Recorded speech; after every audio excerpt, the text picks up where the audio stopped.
광주 오송 참사와 관련해 김영환 충북지사에 대한 주민 소환 운동이 시작됐습니다.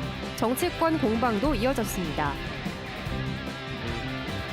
LH가 철근 누락이 드러난 음성의 공공아파트를 찾아 해명에 진땀을 흘렸습니다. 주민 불안은 여전했습니다. 정자교 붕괴 사고를 계기로 정부와 지자체가 충북 지역 교량을 점검했더니 4개 교량에서 위험 요인이 발견됐습니다. 정밀 안전진단에 들어갑니다.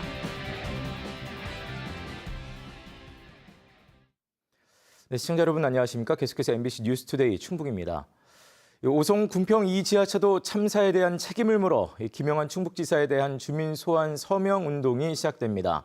충북도정 사상 도지사에 대한 주민 소환 시도는 처음인데요. 국민의힘은 혈세 낭비라며 반발하고 나섰습니다. 김대훈 기자입니다. 친일파 발언과 제천 산불 술자리 논란, 거기에 오송 참사에 대한 책임을 물어 충북도민들이 김영환 지사에 대한 주민 소환에 나섰습니다.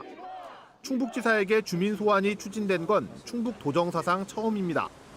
더불어민주당 당원인 이현웅 미래포럼 대표가 청구인 대표를 맡아 선관위에 증명서 교부 신청을 했습니다. 우리가 상식적으로 생각할 수 있는 수준을 넘어서는 김영환 도지사의 그 행태에 대해서 더 이상 충북 도지사로서의 자격이 없다. 선관위가 증명서를 주면 대표자와 대표자가 지정한 수임자들이 120일간 유권자들의 서명을 받게 됩니다. 유권자 10%의 서명을 받아야 주민 소환 청구가 이루어지고 유권자 3분의 1이 투표해서 과반수가 찬성해야 주민 소환이 확정됩니다. 김영환 지사에 대한 주민 소환을 청구하려면 일단 13만 5,438명의 서명을 받아야 하는데 실제 주민 소환이 성공하기는 쉽지 않습니다. 지난 2007년 이후 주민 소환이 시작된 사례가 124건인데 실제 투표까지 이뤄진 경우는 11건에 불과했고 소환에 성공한 경우는 경기도 하남시 의원 2건이 전부입니다. 충북에서는 보훈 군수를 비롯해 8건의 사례가 있었지만 단 한 번도 투표까지 가지 못했습니다. 지난 2016년 홍준표 경남지사에 대한 주민 소환도 유권자 10%를 훌쩍 넘는 35만 명이 서명했지만 이 가운데 74%만 유효 처리되면서 투표 요건을 채우지 못했습니다. 민주당 일부 당원이 시작했지만 중앙당과 도당 차원의 화력이 집중될지가 관건입니다. 박광원 원내대표는 취임 100일 기자회견에서 김 지사에 대한 주민 소환을 언급하기도 했습니다. 오송 참사의 책임자인 국민의힘 소속 김영환 충북도지사에 대해서 충북도민과 지역사회의 의견을 수렴해 주민 소환을 추진하겠습니다. 여야는 공방을 주고받았습니다. 더불어민주당은 김 지사의 사퇴를 요구했고 무능력하고 무책임하고 거짓말을 일삼는 충북도지사는 사퇴하십시오. 국민의힘은 악의적 정치 공세라고 반박했습니다. 주민 소환을 위한 준비와 시행에 필요한 모든 비용 수십억 원은 해당 지자체에서 부담하게 됩니다. 국민의 혈세가 낭비되어도 상관없다는 것입니까? 김 지사에 대한 주민 소환 절차가 빠르게 진행된다면 이론적으로는 내년 3월 말에도 투표가 가능합니다. 내년 4월 총선을 앞두고 주민 소환 여부가 최대 쟁점이 될 것으로 보입니다. MBC 뉴스 김대웅입니다. 준비 부족 등을 이유로 새만금 야영지를 조기 퇴소한 잼버리 영국 대표단이 내일 충북을 찾습니다. 방문 예정 인원은 약 200명이며 청남대를 시작으로 속리산 법주사와 청주 문화제조창 등을 차례로 둘러볼 예정입니다. 충청북도는 도내 관광지를 알리기 위해 버스 6대와 식사 등 비용 일체를 지원하기로 하고 영국 스카우트 연맹과 협의를 마쳤다고 밝혔습니다. 또 조기 철수를 결정한 잼버리 대원 3만 6천여 명을 유치하기 위해 4,600명을 동시에 수용할 수 있는 숙소 17곳을 확보하고 3가지 관광 코스를 마련한 상태입니다. 청주에서 흉기 난동을 예고한 10대 청소년이 경찰에 붙잡혔습니다. 충북경찰청 사이버수사대는 청주시 산남동에서 칼부림을 벌이겠다는 글을 단체 대화방에 올린 18세 청소년을 협박 혐의로 입건했습니다. 피의자는 장난삼아 글을 올렸다고 진술한 가운데 경찰은 글을 인터넷에 유포한 사람도 수사해 전기통신법 위반 등의 혐의를 적용할 계획입니다. 앞서 지난 5일에는 인터넷에 청주 지역이 포함된 칼부림 예고 지역 글을 유포한 30대가 경찰에 자수하기도 했습니다. 경찰은 이 밖에도 충북을 대상으로 한 칼부림 예고 게시물 4건에 대해서도 수사 중입니다. 무량판 구조 아파트 철근 누락과 관련해 주민 불안이 커지자 LH가 설명회를 열며 주민 달래기에 나섰습니다. 주민 안전과 관련해 구조적인 문제는 없다며 다음 달까지 보강하겠다고 밝혔는데요. 무량판 구조 민간 아파트 293개 단지에 대한 정부의 전수조사가 다음 주부터 시작됩니다. 이승준 기자입니다. 지금까지 충북에서 유일하게 철근 누락이 확인된 음성의 한 아파트. 지하 주차장 기둥 상단에 선을 그어 놓았습니다. 보강 공사가 필요한 부분을 미리 표시한 겁니다. 모형에서 붉은색으로 표시된 띠철근을 기둥 상단에 시공하지 않고 바닥에 설치했기 때문입니다. 지하 주차장 123개 기둥 가운데 101곳에 철근이 제대로 들어가지 않은 겁니다. LH는 주민 불안을 없애기 위해 설명회를 열었습니다. 부사장까지 직접 나서 주민들에게 사과하며 이른 시일 안에 보강 공사를 마치겠다고 밝혔습니다. 좀 위험 요소가 있는 것들에 대해서 응급 보강 조치를 다 했고, 그리고 지금 이 전담 보강금 누락건에 대해서는 여기에 대한 구조 보강을 제가 9월 말까지 전부 다 끝낼 계획에 있습니다. 또 주민들이 살고 있는 아파트는 무량판 구조가 아니라 안심해도 된다고 설명했습니다. 이 무량판 구조는 지하 주차장에만 적용이 되었습니다. 아파트 세대 내에는 전혀 사용되지 않았다는 걸 다시 한번 말씀드리겠습니다. 당장 아파트 주차장에 대해 문제 없다는 설명이지만 입주민들의 불안은 좀처럼 가시지 않았습니다. 도면을 이렇게 잘못 해석해서 위아래를 바꿔놓을 정도로 허술한 사람이 작업을 이 도면에 대해서 가이드를 했다면 다른 부분은 저희가 어떻게 믿을 수가 있을까요? 이미 안전 진단을 받은 상태에서도 안전하지 않다는 결과가 나왔는데 또 이 보수공사에서 안전 진단을 받았다고 해도 저희가 신뢰할 수 있게.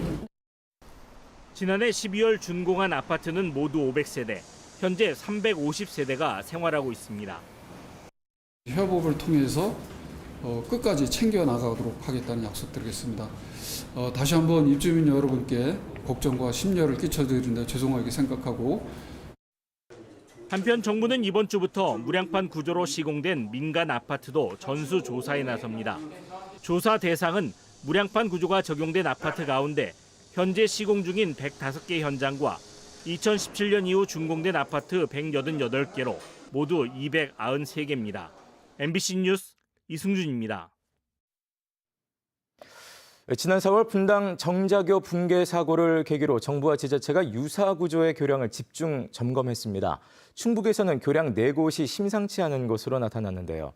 해당 지자체들은 긴급 정밀 안전 진단에 들어가 재가설 여부를 따져보기로 했습니다. 조미애 기자입니다. 1957년 준공돼 70년 가까이 된 한 교량. 인도교가 붙어있는 한 개 차로에서 차들이 양방향 쉴 새 없이 다닙니다. 보강공사를 자꾸 하니까 통행량이 많아요. 여기도 시내버스가 거의 한 30분에 한 대씩 다니니까요. 그런 게 조금 불안한 느낌 들어요. 교량 하부를 보니 곳곳에 균열이 발견됐고 콘크리트도 깨져나갔습니다. 몇 달 전만 해도 콘크리트에 금이 가고 부식된 철근이 노출됐지만 현재는 임시 보수를 마친 상태입니다. 그러나 보강 공사가 이뤄지지 않은 반대편 내부를 살펴보면 여전히 콘크리트가 깨져 있고 여기저기 녹슬어 세월의 흔적이 여실히 드러납니다. 집중 점검 결과 노후화가 심하고 철근 부식이 진행돼 정밀 안전 진단을 하기로 했습니다. 기계로 철근 부식 정도, 콘크리트 강도, 철근과 콘크리트 사이의 두께 등을 정확하게 검사해 보겠다는 겁니다. 그냥 보수 보강만 할지 아니면 보수 보강은 의미 없으니 재가설을 할지 어떤 정확한 판단할 수 있는 근거가 있어야 되니까 테스트하는 시험에 의해서 기계로도 측정하고. 괴산의 괴산대교, 사오정교, 단양의 영춘교도 정밀 안전진단 대상입니다. 지난 4월 붕괴된 분당 정자교와 같이 한쪽 끝만 고정되고 다른 끝은 받쳐주는 것이 없는 일명 캔틸레버 구조로 돼 있습니다. 괴산 교량 2곳 모두 배수관이 탈락됐고 교면 포장이 손상됐습니다. 특히 사오정교는 교각 침식이 확인됐습니다. 다리에 있는 물이 이제 밑으로 빠지게 한 시설물이 있는데 그 시설물들이 일부 이제 빠진 게 있다 그런 얘기거든요. 한 이달 말쯤이면은 이제 끝나는데 그때 그 결과 나오는 걸 보고 보수 보강을. 단양 영춘교는 인도교 처짐이 발생했고 지난 5월 정밀안전진단을 마친 결과 인도교를 철거하고 재공사를 하기로 했습니다. 현재 인도교는 통행이 불가능합니다. 한편 행정안전부와 충청북도는 도내 교량 327곳 중 94곳을 보수 보강 대상으로 분류했고 교량 외에도 사용금지 명령이 내려졌던 충주 중앙어울림시장 등 4개 시설도 정밀안전진단 대상에 포함했습니다. MBC 뉴스 조미입니다. 청주시 오송읍 주민들이 행복도시건설청에 미호강 범람에 대한 사과와 피해 보상을 촉구했습니다. 오송읍 지역 주민들은 어제 기자회견을 열고 국무조정실 감찰에서 드러난 것처럼 행복청에 허술한 제방공사가 없었다면 궁평 2 지하차도 침수는 물론 농작물이 하루아침에 송두리째 날아가지도 않았을 것이라며 이같이 주장했습니다. 이들은 또 이에 따라 피해를 본 오송 주민들에 대한 행복도시건설청의 책임 있는 사과와 합당한 보상이 이뤄져야 한다고 요구했습니다. 북상하는 제6호 태풍 카눈의 영향으로 제19회 제천국제음악영화제의 개막식 장소가 청풍호반 무대에서 제천체육관으로 바뀌었습니다. 제천시와 영화제 사무국은 관객과 관계자들의 안전을 위해 선제적으로 개막식 장소를 실내로 변경했다며 영화음악 팬들의 이해와 양해를 부탁했습니다. 또 개막식 티켓 구매 관객들에게는 별도로 안내할 예정입니다. 충북에서 올여름 더위로 숨진 사람이 3명으로 늘었습니다. 충청북도는 어제 오전 9시쯤 충주시 교윤동의 한 주택에서 60대 남성이 열사병으로 숨져 지난 5월 20일부터 지금까지 제천과 보은 등에서 모두 3명이 더위로 목숨을 잃었다고 밝혔습니다. 지금까지 도내에서 발생한 온열 질환자는 105명으로 지난해 온열 질환자 52명을 2배 넘게 뛰어넘었습니다.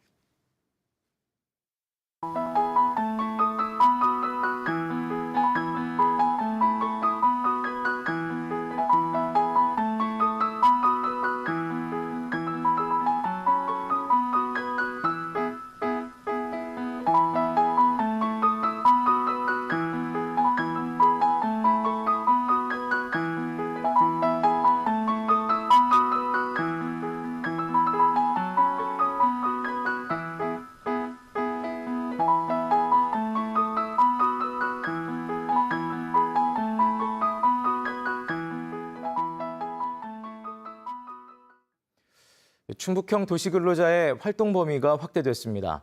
충청북도는 도시근로자 지원사업 지침을 개정해 생산 분야에 국한했던 채용을 모든 분야로 확대하고 하루 4시간 근로시간도 합의에 따라 2시간까지 연장할 수 있도록 했습니다.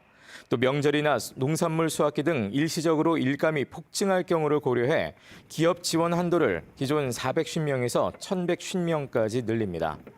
지난해 10월 진천과 음성을 시작으로 지난 4월 충북 전역으로 확대된 도시근로자에 대한 지원자는 현재까지 8,379명입니다. 괴산에도 수요응답형 일명 콜버스가 처음으로 시범 운행을 시작했습니다. 괴산군은 국토교통부의 스마트시티 조성 사업의 일환으로 16인승 DRT 버스 3대를 도입해 오는 10월 말까지 괴산읍과 간물면, 장현, 칠성면 등 4개 읍면에서 수요응답형 버스를 시범 운행한다고 밝혔습니다.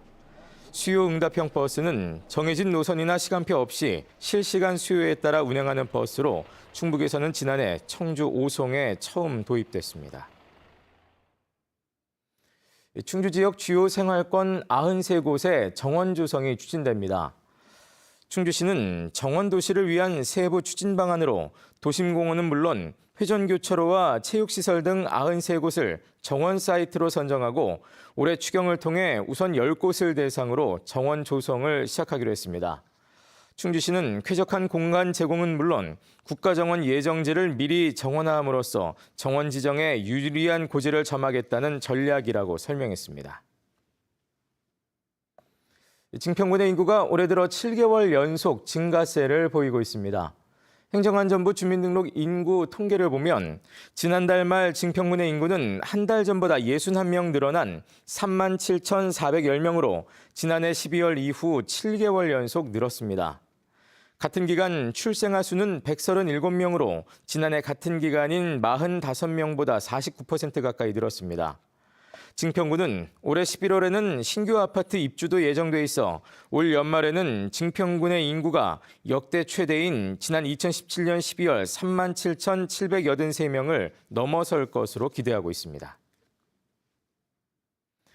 청주 지역 집중호우 피해 소상공인들에게 생활안정 긴급 지원금이 추가 지원됩니다.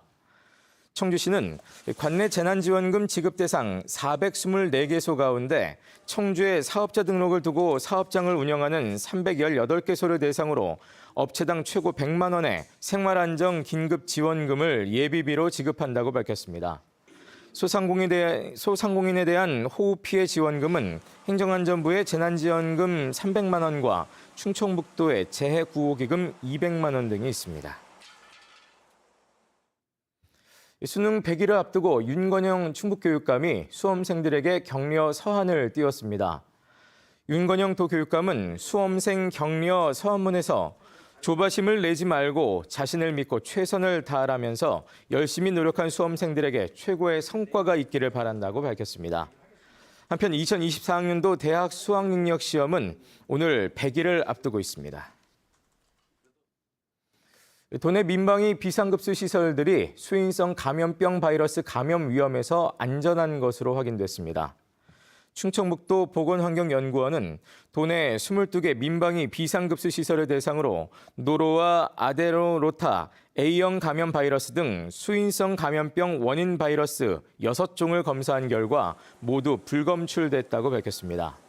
민방위 비상급수 시설은 극심한 가뭄이나 전쟁 등으로 정상적인 상수도 공급이 어려울 때 지하수를 비상급수하는 시설로 최근 폭우와 극심한 폭염으로 수질 오염에 대한 우려가 높았습니다. 충북 상업정보고등학교의 류정욱이 홍콩에서 열린 17세 이하 주니어 스쿼시 오픈에서 우승했습니다. 이번 대회는 아시아 스쿼시의 본고장인 홍콩에서 열린 대회로 17개국 760명의 선수들이 참가했습니다. 한편 청주 흥덕고 사격부는 제47회 회장기 중고 사격대회에 출전해 남자 고등부 권총과 50m 권총 단체전에서 각각 금메달을 땄습니다.